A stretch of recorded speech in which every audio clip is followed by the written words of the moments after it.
কেমন আছো বন্ধুরা? আশা করি ভালো আছো আর আমিও অনেক অনেক ভালো আছি। এখন বাজে সকাল 11টা আর আমি এখন থেকে আমার ব্লগটা শুরু করছি। ভিডিওটাকেও স্কিপ করো না, দেখতে থাকো। মৌমিতার চ্যানেলে তোমাদের সবাইকে ওয়েলকাম। সকালবেলা উঠে ঘুম থেকে বায়না ধরেছে যে ওর বাবার সাথে ওই বাড়িতে যাবে, মানে আমার শ্বশুর বাড়িতে। আমি থাকি আমার বাপের বাড়িতে। তো ও বায়না করছে ওর বাবার সাথে ওই বাড়িতে যাবে, ওখান থেকে যাবে আমার ননদের বাড়িতে। কারণ ননদের মেয়ের সাথে একটু এখন করে খুব ফোনে কথা বলা ধরেছে, তো তার সাথে ভালোই বন্ধুত্ব হয়েছে, তো সেখানেই যাবে। ওর বাবাকে বারবার করে বলছে বাড়ি থেকে নিয়ে ওকে দিয়ে আসার জন্য ওখানে।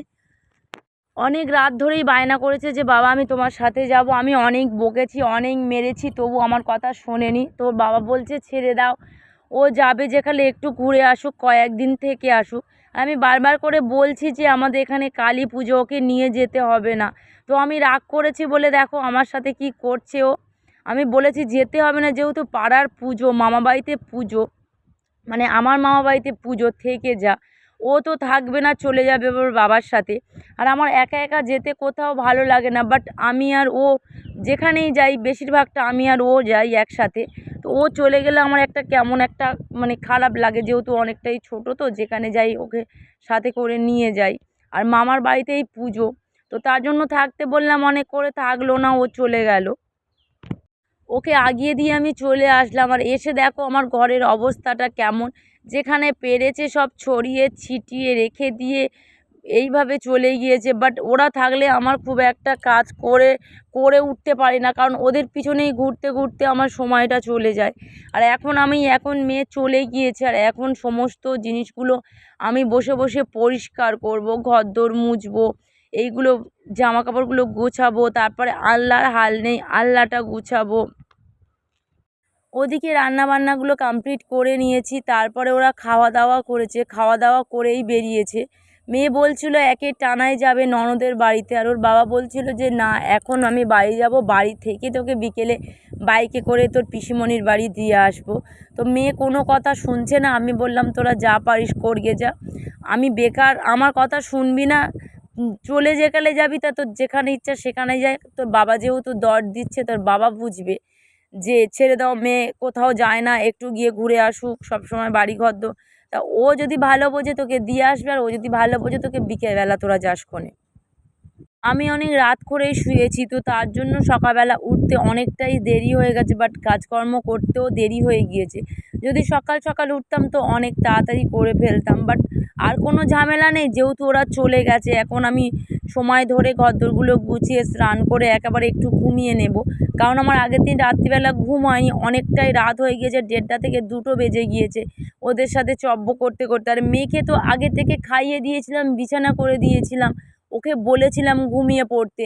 ও তো ঘুমায়নি, জেগেছিল। বাট ওর বাবা খাওয়া দাওয়ার পরেও ওর সাথে ইয়ার্কি ঠাট্টা গল্প করছিল, আর কী করে ঘুমাবো।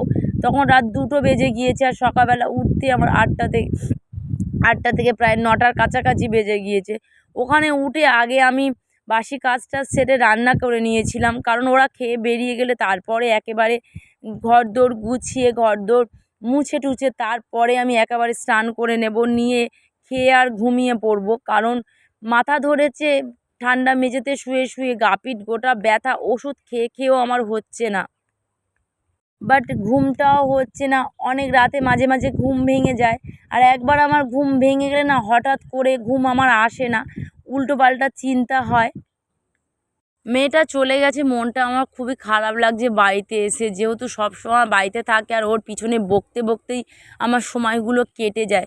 বাট ও চলে গেলে আমার ভালো লাগে না। আমি টুকটাক বাইরে ঘাটে যাই, কিন্তু রাতে ফিরে আসি আর একসাথে ঘুমাই। ওকে জড়িয়ে না ধরে ঘুমালে আমার ঘুম হয় না, আর ও সেম টু সেম, ও আমাকে জড়িয়ে না ধরলে ঘুম হয় না। তো তার জন্য ও চলে গিয়েছে, মনটাও একটু খারাপ লাগছে। আর ঘরদোরগুলোও গুছিয়ে নিচ্ছিলাম, কারণ ঘরদোরের হাল নেই, যেহেতু বই খাতাগুলো অনেকটাই নোংরা হয়ে গিয়েছে, আর যেহেতু মিস্ত্রি কাজ করছে, তো খুব একটা কাজের সময় পাই না আমি। তো এখন যেহেতু মেয়ে নেই, ভাবলাম কাজকর্ম খুব একটা নেই, কারণ ওর পিছনে ঘুরতে ঘুরতেই আমার সময় চলে যায়। আর সমস্ত কাজ আমি গুছিয়ে নিয়েছি, বাট আর তেমন কোনো কাজ নেই। শুধু এই বইগুলো গোছাবো আর ঘরদোরগুলো একটু গুছিয়ে নেব, নিয়ে স্নান করে একটু শুয়ে পড়বো। খাওয়া দাওয়ার ইচ্ছাটা নেই, কারণ মাথাটা প্রচণ্ড ধরেছে। বাট দেখি চান করে এসে যদি মনে হয় খাবো, তো না হলে ঘুমিয়ে পড়বো একটু। মানুষের ঘুমটা খুব দরকার আগে, কিছু হোক আর না হোক ঘুম থেকে উঠেই আমি নয় পরে খাবো। বারবার করে বললাম যাস না, পুজো কটা দিন থেকে যা, পুজো কটা দিন থেকে যা, তারপরে নয় যাস। আমার তো কোনো কথা শুনলো না, আমাকে বললো মা আমি পুজোর সময় চলে আসবো। বাট এখন গেলে ওকে পুজোর সময় কে আসতে দেবে? কেউ আসতে দেবে না, ওকে উজন আটকে দেবে। ওর পুজো দেখাটাই হবে না, আর আমাকে ড্যাং ড্যাং করে একাই যেতে হবে। কি করব, দিদিদের সাথেই যাব। মা তো যাবে না, যেহেতু মায়ের শরীর খারাপ আর হাত ভেঙে গেছে। মা এই হাত ভাঙা নিয়ে ঘর থেকে টোটালি বাইরে বার হচ্ছে না, যেহেতু আমাকে একা একাই যেতে হবে। ঘরদোরগুলো গুছিয়ে রাখলে কত সুন্দর দেখতে লাগে। তো দেখো আমি সময় ধরে ঘর গুছিয়েছে, কেমন গুছিয়েছে, তোমাদের কেমন লাগছে অবশ্যই কিন্তু কমেন্ট করে জানিও আমাকে যে কেমন গুছিয়েছি ঘর।